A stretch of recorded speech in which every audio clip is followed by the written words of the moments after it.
Hi, everybody. Good evening. Welcome to JWA's Quarantine Book Talks. I'm Judith Rosenbaum of the Jewish Women's Archive.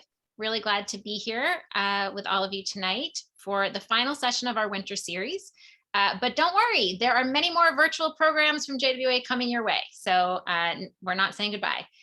Please say hello in the chat box. Make sure to chat to everyone so we can see who you are, where you're coming from. And of course, throughout the program, please add your questions there and I'll be sure to bring them into our conversation. We're so glad that we're able to continue gathering together from all around the world for meaningful conversation and learning. And I want to thank Judaism Unbound for their partnership. Before we begin, I want to just say a few words about JWA for those who may be new to us. We are a digital archive that works to expand the Jewish narrative by documenting and sharing Jewish women's stories. And we love uncovering a more diverse story because we know that that helps us understand better the world that we live in and create a better future. The Quarantine Book Talks are just one small part of the work that we do. I hope you will check out jwa.org to explore the full range of projects and resources that we offer. Tonight, we are in for a real treat because we have two authors to talk with us about their books, and I'm really excited to introduce them. Emily Bartheisler is the author of Aftermath, her debut novel, which came out in September. She's also a sustainability and beauty journalist and a former child actress who performed all over the world in theater, film, and TV. She holds a BA in film studies from Wesleyan and lives in LA with her husband and their two children. And Aimee Lucido is the author of the award-winning Emmy in the Key of Code and Recipe for Disaster, which we'll be discussing tonight. A former Android engineer, Aimee got her MFA in writing for children and young adults at Hamline University and lives with her husband and dog in Berkeley, California, where she likes to do trivia, run, and write crossword puzzles. Welcome to both of you, Emily and Aimee. So excited to have you with us tonight. Thank you so much for having us. I'm so thrilled to be here. Hi, everybody. So I thought we'd begin if each of you could give a short description of your book for those who haven't read it yet. Aimee, let's start with you. Sure. So my book is Recipe for Disaster. Also, Emmy in the Key of Code. We're talking about Recipe for Disaster today. It's the story of 12-year-old Hannah Malfa Adler, who's Jew-ish. She's not really sure if she counts. Her mom was raised Jewish, her dad was raised Catholic, but neither is really practicing today. And Hannah doesn't have a whole lot of connection to any part of her identity, really, which isn't a problem until her best friend Shira has an incredible bat mitzvah, which is fancy and there's amazing food and she dances with the boy that they both like. And Hannah starts to get jealous. And so she tells everybody that she's going to have a bat mitzvah, which would be fine, except for the fact that her parents won't let her have one. And so she has to go behind everyone's back to give herself the bat mitzvah of her dreams. Awesome. Thank you, Aimee. And Emily. My book is Aftermath. It is the story of Lucy, also 12 years old, who is a new student at a school where there was a school shooting 4 years before, and she's new to this whole town with her parents, and they are coming to the town having suffered their own loss. She's recently lost her 5-year-old brother, Theo, to a congenital heart defect, and it is a book about grief, but also about friendship and love of all kinds and healing and resilience and math and mime. Lucy is a character who thinks in terms of math equations, and everything in her brain is sort of framed around numbers and shapes. And then when her math teacher starts to begin a unit on the concept of infinity, Lucy finds that there are no absolute answers for absolutely everything and has to grapple with learning that while not everything is infinite, friendship and love can be infinite, and she makes a couple friends, and it is an ultimately uplifting story about resilience. I really loved both of these books, and obviously I am not a 12-year-old girl, so I'm curious how you both came to write the stories that you wrote and why you chose to write them as middle grade fiction. And maybe Emily, this time we'll start with you. I've spent a lot of time thinking about why I wanted these characters to be in middle school, and one of the reasons that I give is kind of silly, but I almost feel like I didn't really choose it. The characters came to me into my brain this age, and it just was, which is something a few years ago I would have thought I would never say about writing. I always believed that, if you're the writer, you're in control, obviously. And I would hear people talk about being inspired by their characters or having unpredictable characters. And I finally experienced that, where these characters arrived fully formed and they happened to be 12. That said, I do think middle school was a really formative time for me. And certainly part of this book is about this after school mime class that Lucy and her friends take. And that part is based on an after school mime class that I did in 6th grade, but pretty close. And it was obviously a really formative experience for me. So I do think, as writers, we're often processing things from our own lives. There's much about this book that is not based on my life. I'm thankfully not the survivor of a school shooting, but like most people out there, have had my share of trauma or disappointment or grief or loss. And I think we all can relate on some level to what the main character is going through. And it was really important to me that Lucy, as the main character, is not a school shooting survivor and is sort of the outsider into this world that she doesn't fully understand, as I think most readers probably are. Yeah, I really liked what you said about the character, like a year or two ago, you would never have said the characters sort of make decisions and you sort of just channel them, but that's absolutely how it feels. And I feel like a lot of what learning to write is, because you absolutely get better at writing as you do it more. But I feel like a lot of it is developing an ear, and it's sort of developing a sense of when something works. You try something, and if it works, then it works. And that's sort of how I feel like the writing process goes. And so middle grade sort of happened to me in the same way, I guess, where, before when I started writing, I didn't know what middle grade was. I knew young adult was a thing, and that's why I thought I was writing young adult. And then everyone was telling me, this is not young adult, this is middle grade. This is way too young. Everything you're talking about, which actually makes a lot of sense. Totally. And it makes a lot of sense, I think, because middle grade is sort of when my life started to go off the rails, and in some sense, I kind of knew what I was doing up until middle grade. I was good in school, I had a great family, everything. In middle school, it's something, sometimes suddenly, your friends don't like you anymore, and your body's changing, and suddenly it's just everything kind of goes haywire in middle school. And I feel like I'm in some ways stuck there. And especially when it comes to Jewish topics, middle school is when I started wondering if I'm Jewish, or if I am Jewish, what does that mean? And so I think that's sort of, I kind of backed into writing this book into a middle grade novel.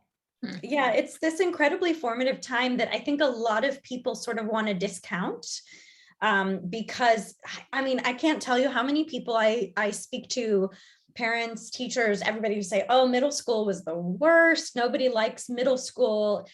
And I've always thought, first of all, I am one of the few very strange people who loved middle school. I think it was the peak of my social popularity. For some reason, I felt great about myself in middle school. And it was before I sort of developed a lot of the doubts and questionings that a lot of us have.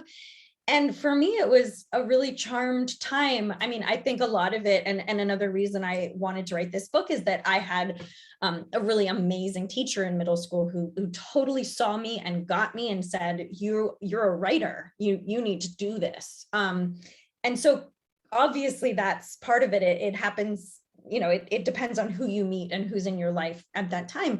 But I certainly never thought of middle school as being this terrible wasteland of a wasted 3 years. And as a parent, I have a child who next year will be in middle school. And I'm fighting really hard against that sort of mentality of other parents being like, oh, middle school, nobody wants to. I'm like, let's make the best of this. What a formative time this can be.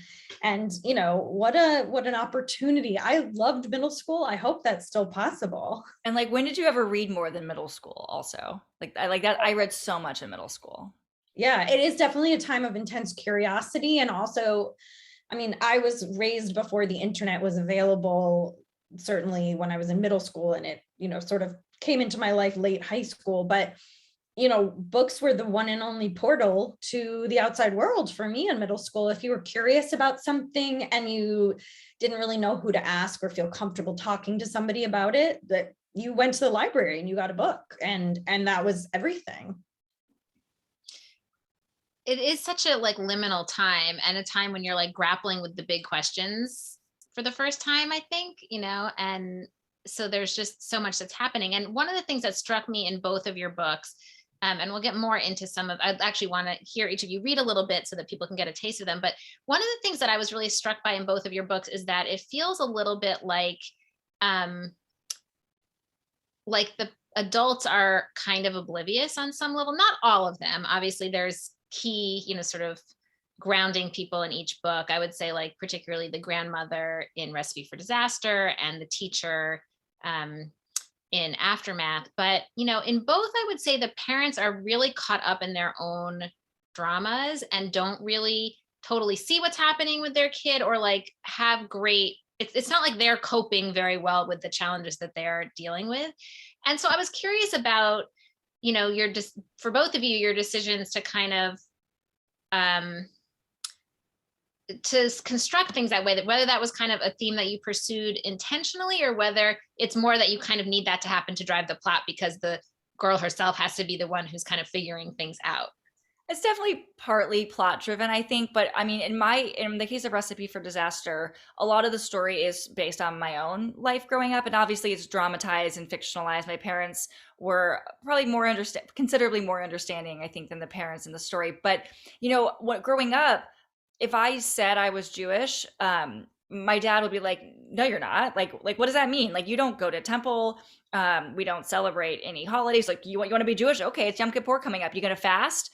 Or oh, okay, you're going to spend all day in service this Saturday? Okay, you're Jewish, And so, and even now he's sort of what do you mean you're Jewish? What is this new thing all of a sudden? And it's well, and so it's very much based on sort of my own personal journey towards sort of accepting myself as Jewish and sort of knowing what that means to me and how that might be different and is different than anybody else you ask. But I feel like in so many families, there's that tension between what the parents believe and what their values are, and sort of when you're a little kid, your parents just put those values onto you and kind of take them for granted. And then middle school, I feel is really that first time where you're wait, but what do I think? Do I agree with that? Maybe I do, or maybe I don't. And that's sort of where I think the richness of middle grade literature comes from, is that tension. Mm-hmm. Yeah, I think one of the books that influenced me the most overall, but also it happened to come out when I was in middle school, which is just the perfect time for it, is Lois Lowry's book, The Giver. Mm. And I think why that book was so incredibly important to me at that moment is that it was the first book I read that really admitted that adults don't know everything. And even when they do know everything, they don't always make the right choices. That had such an impact on me because certainly, I was so lucky as a kid to be surrounded by lots of amazing adults. My parents, my aunts and uncles, a lot of whom are on this Zoom, who were wonderful examples. But I also saw other adults in the world, and I think when you're in middle school, you sort of start to see the cracks in things that maybe you didn't notice in elementary school. And so whether it's your own parents or other adults, you start to realize that becoming an adult, just, magically turning 18 or 21 or 35 does not mean you have the answers to everything. It doesn't mean you know how to do everything. And that can be both a really freeing and a really terrifying realization for kids. And I think that's a lot of the sort of chaos that goes on in middle school. And I really wanted to explore that. And, a lot of people don't believe that adults should be major characters in middle grade novels. They get a lot of notes of there's too much of the adults in this, but the truth is adults are still a major part of kids' lives.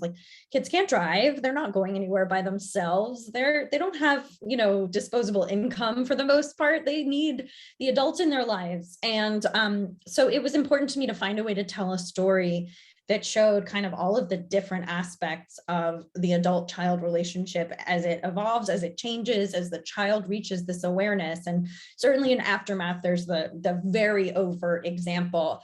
of Lucy realizing that her parents are not handling their grief over her brother's death very well. And understandably, like, I mean, they are absolutely entitled to be floundering and be devastated.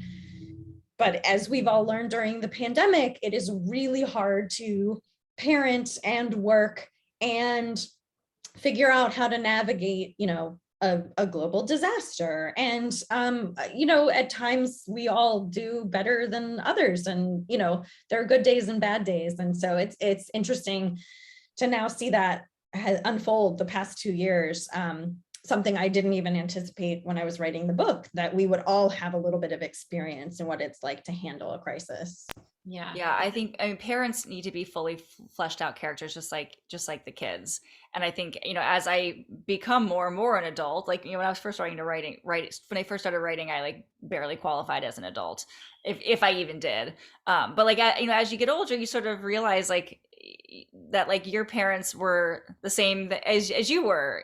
Like, I'm 31 now. Like, my parents, when they were 31, probably had the exact same problems that I had, or they had the same problems that I have. And I feel like that's something that makes that turns good middle grade into great middle grade, is when the parents sort of have that depth. Mm-hmm. Yeah, and definitely I think there's also a point to be made for both the empathy of kids reading middle grade literature, understanding that their parents have struggles too, because I think middle school can be such a sort of self-centered time for a lot of kids.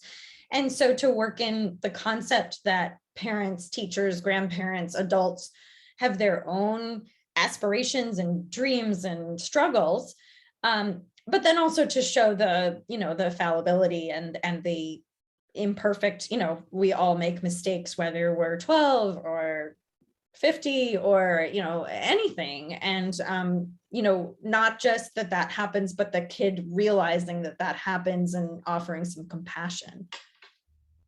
Right. I want to, talk a little bit about the different role that Jewishness plays in each of your books. Aimee, your book obviously is about Jewish identity, basically, and how you figure out what it means to you and who you are. And Emily, your main character is Jewish, but the book isn't about Jewishness. That's more sort of incidental to the plot, which I think is also really important, because so often we only encounter Jewish books where the books are about Jewishness, or else it's like not present at all. So I'm curious how each of you kind of choose to engage with Jewishness in your books, and how you thought about that as you were writing. Most of the books that I write don't have Judaism in it at all. And I think a lot of that is sort of just reflective of how I think about Judaism in my life. Like, a conversation that I have in a lot of Jewish kidlit circles is like, what makes a Jewish book? And a lot of people's belief is, if you're Jewish writing the book, then your book is a Jewish book. It doesn't matter if other people see it, it just is. And I love that I love that perspective, but it's also because my Judaism is so intentional, because I had to kind of work to see myself as Jewish. I feel like the Judaism that goes into my books is very intentional. And so if I have my character celebrating Hanukkah, that is a choice. It is not just me doing that because that's the way that I sort of understand the world, because I grew up celebrating both Christmas and Hanukkah, and actually Christmas was a way bigger deal in my family. And so if Hanukkah is there, it's because I put it there. And so I don't feel like my books are Jewish unless I choose them to be Jewish. And this one, absolutely. I mean, there is no book without Judaism in this book. It is 100% about Judaism.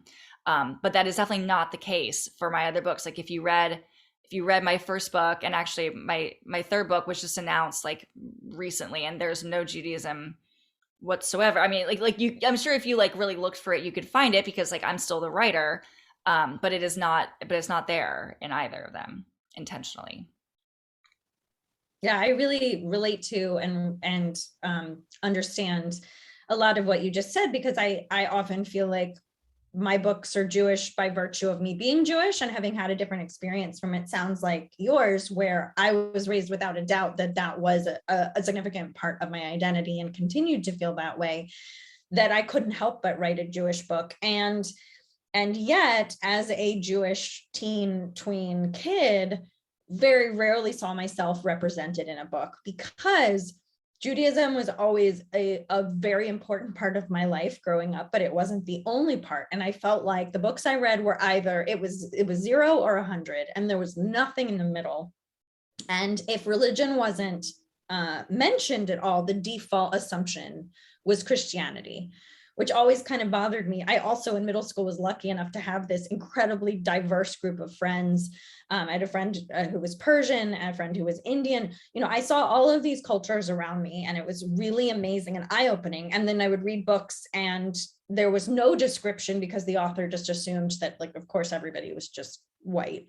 And then when there were books where there were Jewish characters, with the exception of Judy Blume's books, which obviously, like, I think she's kind of the shining example of incidental Judaism, which I really appreciate. But for the most part, when I did find a book about a Jewish character, it was a Holocaust book, or it was like a sort of goofy, almost stereotyped, you know, sort of overdone book about like so-and-so's bat mitzvah. And it was like just all the stereotypes that I heard, and it felt not very true to my experience. And you know, it just felt like these extremes. And I just wanted to read a book where people, you know, maybe they celebrated Hanukkah, but the story wasn't about that, you know, where that wasn't the default assumption. And I think as I wrote this book, I realized that so much of my worldview is informed by my Jewish education and my Jewish identity.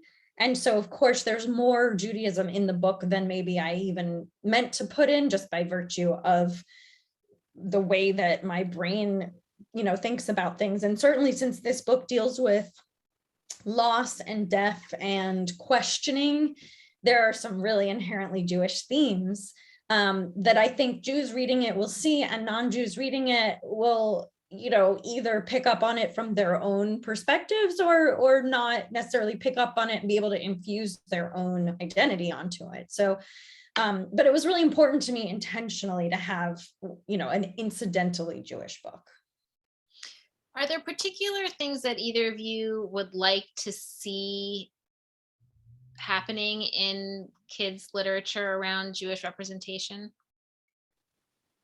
It's a really good question. You know, there's been a lot of discussion recently around, you know, certainly there's a big push for needing more diverse books, which I am 110% behind. And there's been a lot of questioning as to whether Jewish books are included in that diversity. I think there's an assumption and even maybe a misconception that Judaism is well represented in media. It certainly appears in media. It can often be negatively stereotyped. It's really hard to sort of put together a definitive percentage of, you know, what part of media is Jewish and what part of that Judaism is positive and or, you know, aspirational, or, you know, and I really have felt at times conflicted because I don't want to take a seat at the table from even more marginalized groups. And certainly, goodness knows, I am aware of the incredible privilege I have by being white and by, you know, even within my Judaism, being able to quote unquote pass and not always have that identity lead when I walk into a room.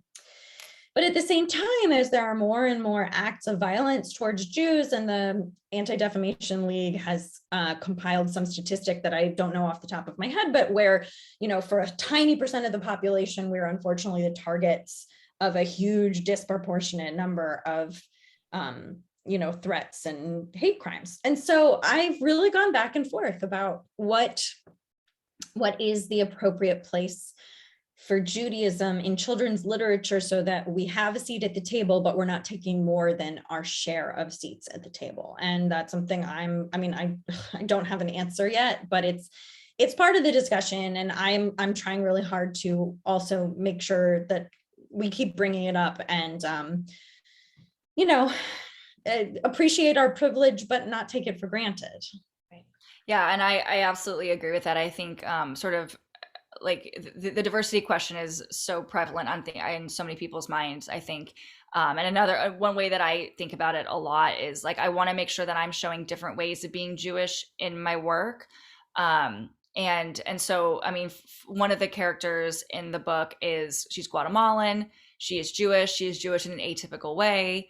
And I also wanted to show, but I wanted that to like affect how she is Jewish. Like I didn't want, I think it's very easy to like kind of like apply face paint to a story. Like if we take sort of like an image of like a good Jewish person, and then we just like make them Asian, like that is not diversity. That is face paint. And so it's very important to me to like show to like have the like, you know, the racial representations and have that diversity, but also to reflect how that changes their Judaism too. Like you're going to have a different experience based on the body you walk around in. And I think having like welcoming like a really diverse and maybe even sometimes negative portrayal of Judaism based on on different identities, I think is really critical. And that's something that I don't know. I don't know like where we are in that conversation. I think that's something that a lot of times we have a hard time looking in the mirror and sort of seeing things we don't like about ourselves reflected back. And something that I really want to see going forward is having these like nuanced and difficult and challenging portrayals of Judaism that sort of open up conversations that maybe we don't always want to have.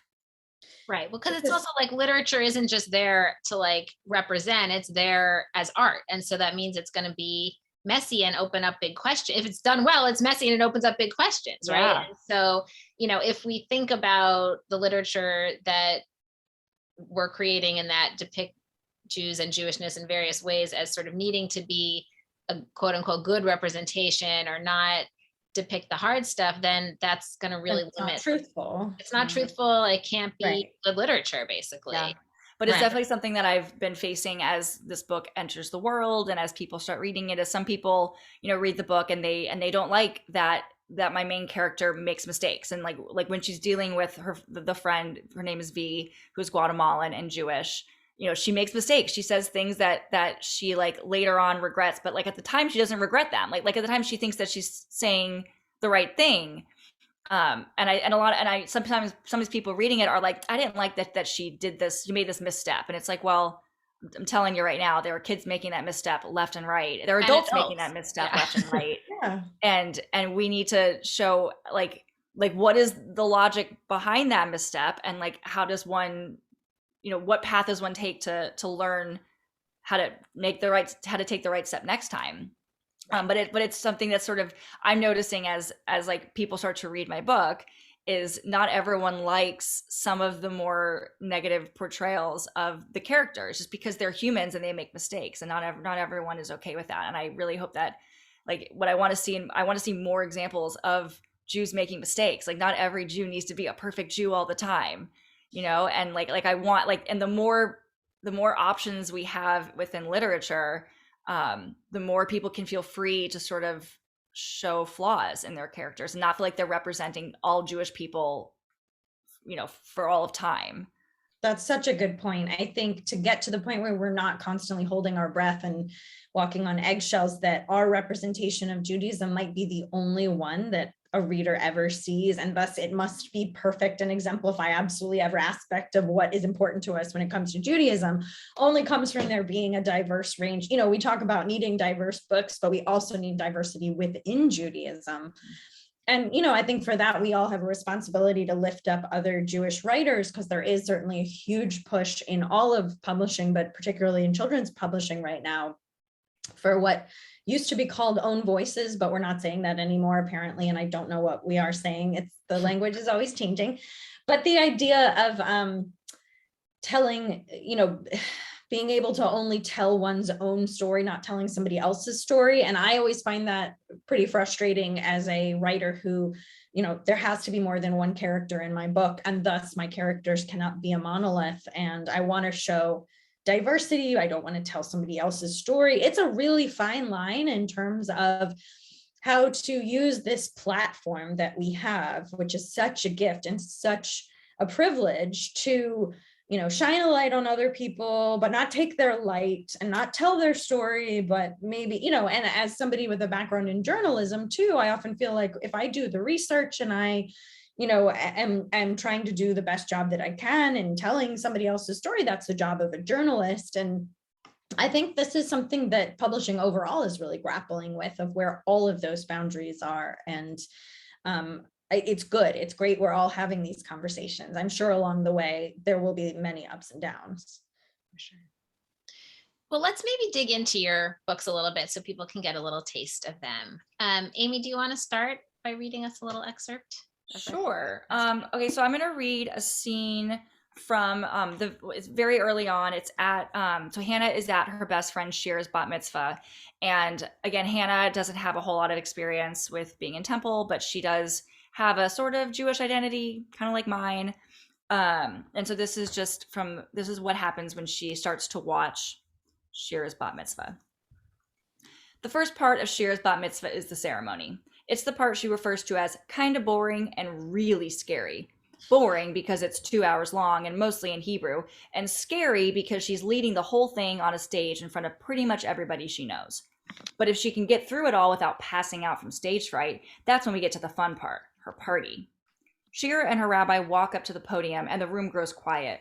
Now that she's standing right in front of me, I can tell Shira's nervous. Her hands are shaking and she keeps rocking back and forth on her new high heels while she chews all the lipstick off her bottom lip.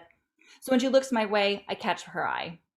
I stick out my tongue and give myself a double chin, screwing up my mouth into a cartoon frown, and that makes her laugh. "You've got this," I mouth to her. And by the time she's at the podium telling everybody to turn to page 283 in our prayer books, she's smiling and her hands aren't shaking at all. Go Shira! I turn to page 283, remembering just in time that the pages count backwards, and I spend 15 minutes following along with what Shira is chanting. Then I accidentally turn 2 pages instead of 1, and before I know it, I'm completely lost. "What page are we on?" I whisper to Sam. But he shrugs. He's reading some poem on page 154, and I'm almost positive we never went backwards in the reading. Or would that be forward? Anyway, I try one last time to figure out where we are, but then I close the prayer book and resign myself to listening for the remainder of the 1 hour and 45 minute ceremony. Ugh, I guess I should have expected this. I've never been able to follow along with Hebrew for more than a few minutes at a time. To be fair, I've only had a few opportunities to try. I've been inside a temple, 3 times before this? But something weird happens once I close my prayer book. While I was trying to follow along, the words sounded like nothing I'd ever heard before. But now that my book is closed and I'm just listening to the sounds of what Shira is chanting, I recognize some of it. Nothing major, just a prayer here, a song there, but it's familiar all the same. It's almost as if little bits of Hebrew have leaked into my brain over the years, like sweet syrup soaking slowly into a pound cake. And when I do recognize the music, I can't help but sing along. Baruch atah Adonai, melech haolam, Amen. Grandma Mimi sings as well from the other side of the bench. She's belting out the words as loud as she can, but after a few minutes, I notice that we're the only ones in our row who actually are singing. Sam is still reading random bits of poetry he finds sprinkled through the prayer book, and Dad's checking email on his phone. Mom also isn't singing, although something about the way she's buttoning her lips with her teeth makes me think if she opened her mouth, the words would flow out of her. I feel silly all of a sudden, like maybe I shouldn't be singing along at all. Like everyone is looking at me funny and whispering from behind their programs like, "Wow, Hannah sure is loud. What, does she think she's Jewish or something?" Then I feel ridiculous because I barely know every third word in these prayers. Not like Shira. Shira, the girl who lost her middle school spelling bee in round 1 because she got nervous and forgot how to spell the word different. The girl who last month froze in front of our English class when she had to recite a Shakespeare poem from memory. The girl who just a few minutes ago was shaking and rocking and gnawing at her lips because she was so nervous about singing in front of people. She chants everything perfectly. She doesn't seem scared now. She doesn't stumble over words, and she has a smile on her face like she knows she's doing a great job and is proud to be standing there. I shouldn't be singing along at all. It's weird that I tried. So I quiet my voice and look at the bench across the room where Aunt Yael is standing, and once I'm looking at her, I can't stop staring. She's singing all right. Oh boy, is she singing. She's singing and rocking and smiling and hitting her hand against her thigh, and she looks so full of the song that it's bubbling out of her like water boiling in a too small saucepan. And as the words float around me, I find myself wishing that one day I could be like that. To know every word to every song so deeply that they take over my body, to feel them when I sing as if they're a part of me as familiar as breathing. Dad must notice I've stopped singing because he nudges me. Don't you wish they'd sing in English? He whispers. You know, for those of us that aren't Jewish. He grins at me as if I'm in on the joke, but something about the way he says it bugs me. I laugh anyway. Yeah, I whisper back, for those of us that aren't Jewish. Thank you. I love that piece because it's something I'm sure anyone who's ever come into a synagogue, whether they know the Siddur backwards and forwards or not, has had the experience of just like losing your place or not being sure sort of how much you're supposed to be in it, or whether it's okay to just be reading something else and, figuring out like what the rules are, or how much what it means to actually feel it, right? Like, is it saying all the words? Is it feeling like you're caught up in the music? Is it finding a poem in this, in the prayer book that speaks to you? What's sort of like the right thing to be doing or experiencing? Yeah. And I feel like just the act of thinking about that is a very Jewish thing, to sit and wonder, how do I Jewish right? Whether it's like, especially if it's a synagogue you've never been to before, or, but even if it's your own synagogue, it's just that act of questioning is I think almost integral to the Jewish experience. So the piece that you read didn't address this. And I mean, if you hadn't read the book, you wouldn't know, but if you've read the book and you know that recipes are such a huge part of the book, you would get the references to cooking there. But talk a little bit about why you chose to make recipes and food such an important organizing principle of the book. So recipes were actually my way into the book. So my first book, Aimee and the Key of Code, is a novel in verse, and it's told in this hybrid of poetry and music and computer code. And that was like my first aha moment to like even have the idea for Aimee, was I want to tell a story in verse that uses computer code as a poetic device. And when I was thinking about what I wanted to do for my next book, I still was really intrigued by this notion of playing with the poetry of things people don't think of as poetry.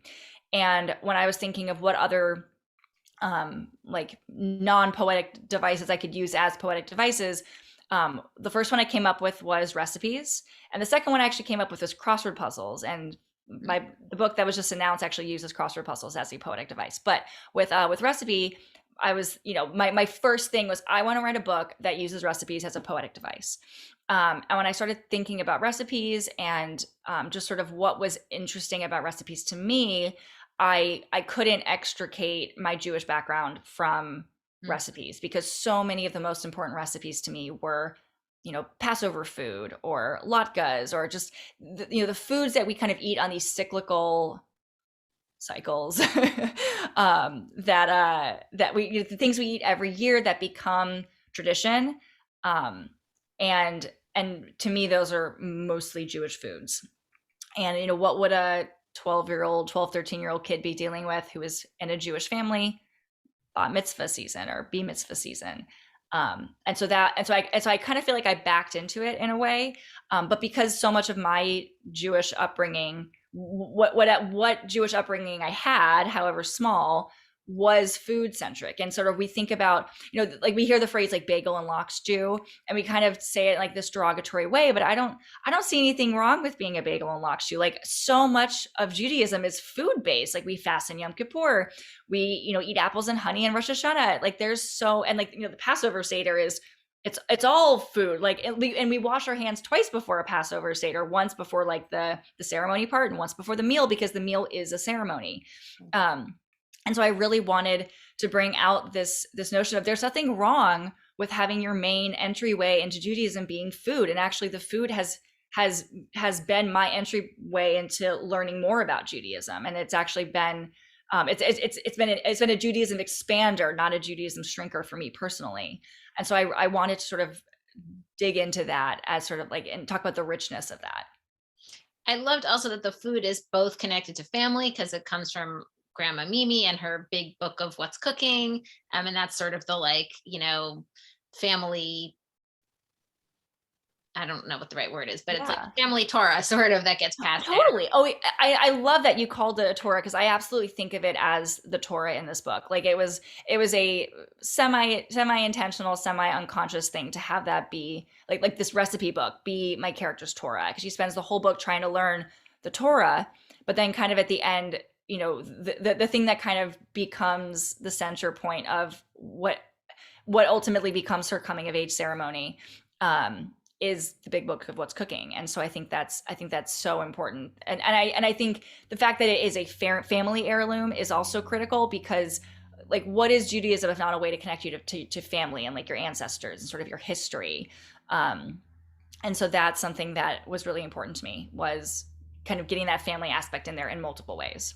And especially, I think today there are so many families where the grandparents are the main ones who are part of passing on Jewishness, because the parents might not both be Jewish or might not be interested in, you know, having Jewishness be a central part of their family, their nuclear family, but the grandparents serve that role. And so that's been sort of a shift in some ways. But it's also like, it's part of that family tradition. And it's also a way that Hannah kind of innovates herself. So thought that was fun. And I was curious whether you tested all the recipes. I was tempted to try some of them. I was saying to my daughter, like, we should cook our way through this, but we haven't. I would love it. If you do, please post pictures, because I have made, if not the exact recipe in the book, then very similar recipes to everything here. I was very concerned about like stealing people's recipes. I don't actually know what like copyright law is about recipes, so I didn't want to like directly copy a recipe from anywhere. I'm pretty sure you cannot copyright a recipe, and that's why bloggers have like the long I did like some research into this because I was like so afraid of it, but I didn't want to copy things directly anyway. And so I have made some little tweaks here and there. I think they're good. I hope you like them too. Well, I'm excited to try. I'll let you know. Please do.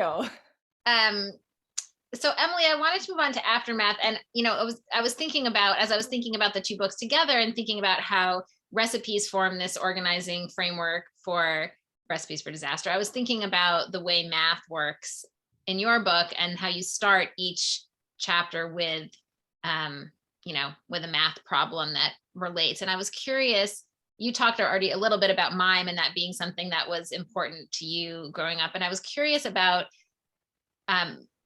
whether math and mime were both languages that were kind of comfortable for you or ones that were important to you. Yeah, I don't think I realized how important or how comfortable I was with math until I started writing this book. The sort of the inciting incident for me to realize that I wanted math to be a part of the book was the lesson that the teacher teaches, which I'm going to read about. The first lesson about what infinity is, which it's an example called Xenos Paradox that a teacher actually used when I was in high school. And he's one of the people who's an inspiration for the teacher in this book. The lesson obviously really stayed with me, just like that mime class and the other teacher. And I included that and knew that somehow that needed to be a big part of the story. But then the inclusion of more math was an ever evolving process as I edited the book and got more people's input on it, my agent and then editor. And they both really picked out pieces of math that I used in the book that I didn't even necessarily realize I was putting in. I knew that the character thought of things in terms of math, but I'm not sure I realized exactly how much math was in the book until my agent pointed it out to me. And then I got really excited with it. And I said, let's run with this. Let's really do this. And I loved the idea of starting each chapter out with a math problem, especially with a book that has a heavier tone. It was a nice way to sort of mix things up and take the reader out of the story a little bit, and also to give people a heads up for what was coming. You know, and sometimes that takes the form of a fun Easter egg, and sometimes that takes the form of a warning of like, okay, maybe this is a heavier chapter, or, you know, something's going to come up in this realm. So it ended up really becoming a lot of different things. And it's so funny, Aimee, what you just said about copyright rules and recipes. I had all the same thoughts about math problems. There are all of these like sort of math jokes and problems that we've all heard or seen, and who owns those. And obviously, like, thank goodness my publisher is on top of that and they check that all out, I assume. But, a lot of it just comes down to things that, nobody owns the Pythagorean theorem anymore. Like that's in the public domain. And I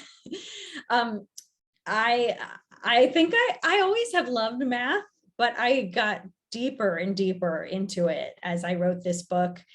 And as I inhabited the mind of Lucy, who thinks of everything in terms of math. And I think over the course of that, I kind of realized that I do a lot of that in my brain too. Mm-hmm. And in the way that all of us learn things about ourselves as we grow and realize the ways in which we're like other people and the ways in which we're unique. I think I realized that not everybody thinks of everything in terms of mathematical equations, and that maybe I do. So I think there's some of me in there. And then, of course, like I said, once it was pointed out to me how much math was in the book, I really leaned into it. But so much of it just was sort of the character herself and how she sees the world. And I didn't, the book was not originally titled Aftermath. It was, it had a different title, and I certainly knew math was going to be a part of it, but I didn't realize from the get-go what a big part. So will you read us a little bit now so we can get to so this is from the second chapter of the book, and it's Lucy's second day of school at this new school, and the first time we're meeting her math teacher and seeing a peek into his class. In math, there are unknowns and there are variables. Sometimes teachers use those terms interchangeably, but they're not quite the same. An unknown is a specific number that you have to solve for in an equation. A variable is a number that can change depending on the rest of the formula it's in. It's hard to tell if I'm dealing with variables like what I'm supposed to wear, or unknowns like whatever makes it unacceptable to sit with Avery. A voice behind me makes me jump. Hi there, Lucy. It's Mr. Jackson, my math teacher. I turn and shyly say hi back. Mr. Jackson is my favorite person at school so far. He's younger than the other teachers, and he has a sense of humor, and he genuinely loves math. You can just tell. Today, he says, as we all take our seats, we will be discussing infinity. He stands at his desk. I'm going to demonstrate the concept of infinity now. This is an example of something called Xenos Paradox, where you cut a distance in half and then in half again, and so on. Are you all watching? Here goes. He turns his back to us, facing the wall. I'm going to walk to the wall, okay? Everyone is looking at him. I feel myself smiling without even meaning to. I'm going to start by walking halfway there, he says, rolling up his light blue shirt sleeves as he talks. Okay, Mr. Jackson says as he takes a giant step forward. Do you all agree that I'm halfway to the wall? A few people say yes, but most of us just nod. And now I'll take a step that's halfway from where I am now to the wall. This step is slightly smaller. And again, another step from where I am halfway to the wall. He keeps doing this, his steps getting smaller and smaller as he goes half the distance each time. As Mr. Jackson gets so close to the wall that he's almost touching it, he turns to us. So, do you see? I will never actually get to the wall because I'll always be taking a step that's half the distance from me to it. He gazes around the room, his eyes making contact with each student one by one. Do you understand? Some people nod. I'm not smiling anymore. In fact, for the second time in 5 minutes, I feel like I might cry. I don't understand. But what about when you're touching the wall? Asks the boy in front of me. Good question, Joshua. That's one I'm going to have to put off, though, because it's really a physics question, a matter of, well, matter and space. For now, though, do you see my point about infinity? How there are an infinite number of steps between me and the wall, because anytime there's a distance, there's always half the distance and more to go. More people nod like everyone is getting it. I still don't. Lucy, says Mr. Jackson, do you have a question? Everyone turns to me. I feel tears in my eyes. I wish I could make myself disappear. I shake my head and my classmates look away. Mr. Jackson is still watching me, though, looking over at me every few minutes through the rest of the class period. This isn't right. Math is numbers. It's undeniable truths. It's things you can depend on. The infinity thing just doesn't make sense to me. No matter how hard I try, I cannot picture it in my head. I can't see the numbers. When the bell finally rings, I'm exhausted from trying to hold myself together. I just want to go home and cry, even though I'm not sure exactly why. Something about infinity, about never actually getting anywhere, never reaching your destination, makes me feel incredibly sad. It's such a good illustration of how math is basically just philosophy. Like we think of it as being so concrete, but it's really just these giant, very abstract ideas. And that's how it can, you can find it in so many aspects of your life. And that was something the teacher I had in high school, Mr. Ebersol, who is now a state representative in my home state of Maryland and doing really good, important work, would always tell us, people are often, they might say, I'm not a math person. But you don't come across a lot of people who in an English class will say, I'm not a reading person. I'm not an English person. There's sort of this bias in the world of what's useful and what's in our daily life and what's not. And that was such an eye-opening point of view for me. His point in being, that math is this integral part of life, the same way that reading and stories are, and that it's not just its own piece of it, but that it is part of storytelling and part of the way we can see the world, had such a huge impact on me.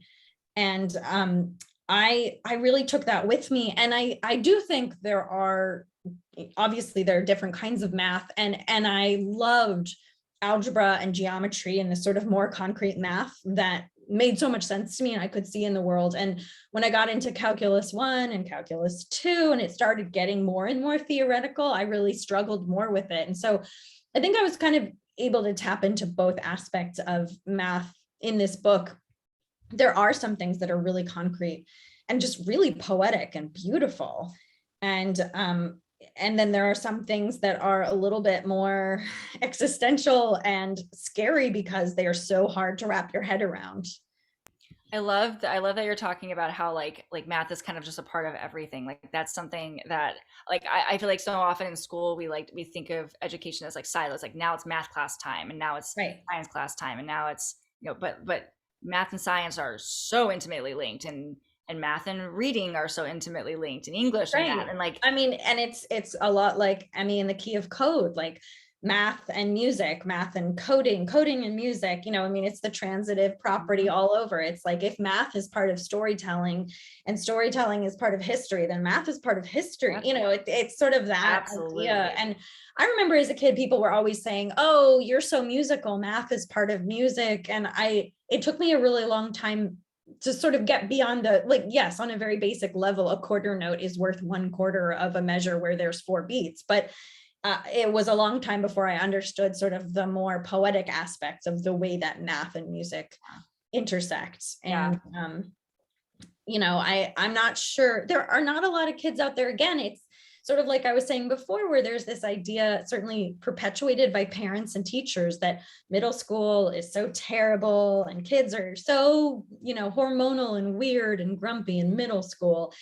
And we just allow that. It's kind of like when people say, oh, boys will be boys. It's really just giving permission for behavior that we all feel like is unacceptable.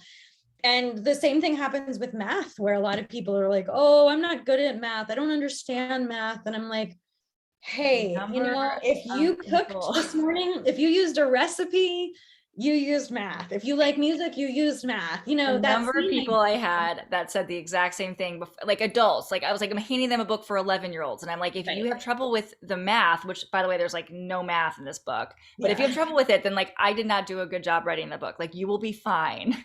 Right. I think people are intimidated by math in a way that is not realistic. It is not based on reality. Like we all confront math constantly. You make a left turn at a 4-way stop, that's math, and so I guess, somewhere on my list of, social justice concepts that I'm really trying to drive home in this book is like math is for everyone, but it's further down than some of the more important themes of like empathy and, how to talk about hard things, but it's on there, like we are all math people.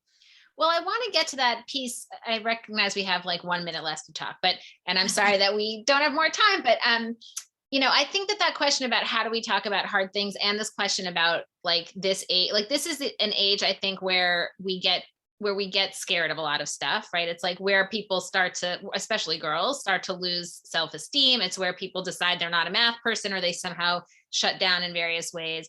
And then I think about the fact that both of you are writing books about really big, important issues like gun violence and, grief, and how do we understand like who counts as Jewish enough, right? And like these big questions about inclusion and about sort of what our communities are built like. And I think probably sadly, people don't think to look to middle grade fiction for that. Like people are looking to, like the New Yorker magazine, or like they're looking to like adults, right, to grapple with those things. But the truth is, like, kids are living in the world where these issues are around us and don't get talked to about these things very much because adults are so afraid to talk to them about these things. And so I love that you both chose this age and this format to explore these issues, because it both sets the next generation on the path towards being able to talk about these things, and also I think